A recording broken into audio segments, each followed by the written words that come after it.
ग़ज़वा हिंद एक ऐसी जंग है जिसे जीतकर मुसलमान इंडिया और आसपास के इन तमाम कंट्रीज पर राज करेंगे। 28 मई 2023 को इंडिया के प्राइम मिनिस्टर नरेंद्र मोदी ने इंडिया में एक नई पार्लियामेंट की शुरुआत की। नई पार्लियामेंट के एक मेन लॉबी में हिंदुस्तान की एक नई मैप लगा दी और इस मैप से ये साफ जाहिर होता है कि बहुत जल्द इंडिया पाकिस्तान और उन तमाम कंट्रीज को यूनाइट करेगा जो 1947 में इंडिया से जुदा हुए। अब मसला ये है कि इस पूरे सब कॉन्टिनेंट पर किसका कब्जा होगा, हिंदुओं का या मुसलमानों का। रसूलुल्लाह सल्लल्लाहु अलैहि वसल्लम ने फरमाया तुम में से एक ग्रुप हिंदुस्तान से जंग करेगा। इस जंग में अल्लाह ताला उन तमाम मुजाहिदीन को फतह देगा और वो मुजाहिदीन हिंदुओं के बादशाहों को जंजीरों से बांध कर लाएंगे और जो भी इस जंग में शामिल होगा अल्लाह ताला उन सब की मग़फ़िरत। और जैसे ही मुसलमान हिंदुस्तान को फतह करके वापस होंगे तो उनको खबर पहुंचेगी ईसा इब्न मरियम सीरिया में आसमान से उतर चुके हैं। इस पर हजरत अबू हुरैरा रज़ियल्लाहु ताला अन्हु ने फरमाया अगर वो जंग मेरी जिंदगी में आए तो मैं अपना सारा पुराना और नया माल बेचकर इस जंग में शामिल होगा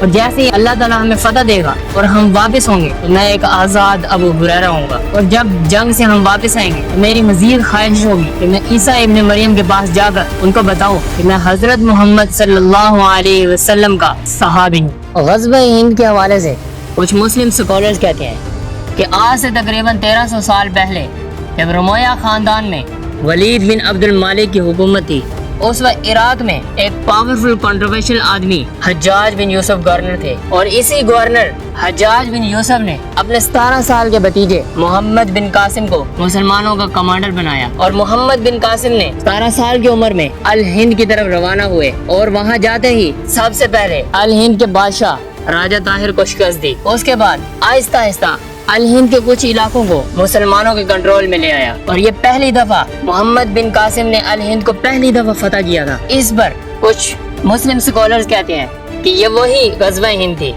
जिसकी प्रोफेसी हुजूर सल्लल्लाहु अलैहि वसल्लम ने की थी। लेकिन अगर हदीसों पर गौर किया जाए तो ग़ज़वा हिंद इमाम मेहदी के आने के बाद आखिरी जमाने में होगी जब पूरे सब कॉन्टिनेंट पर हिंदुओं का राज होगा और उस वक्त मुसलमानों पर जुल्म हो रहा होगा। फिर उसके बाद खुरासान से एक फौज निकलेगी जो अल हिंद को फतह करेगी। फिर उसके बाद हिंदुओं के बादशाहों को जंजीरों से बांधकर इमाम मेहदी के पास लेकर आएंगे और फिर इमाम मेहदी उन तमाम मुसलमानों के साथ मिलकर फलस्तीन की तरफ रवाना होंगे और उसके बाद द अराइवल ऑफ दज्जाल।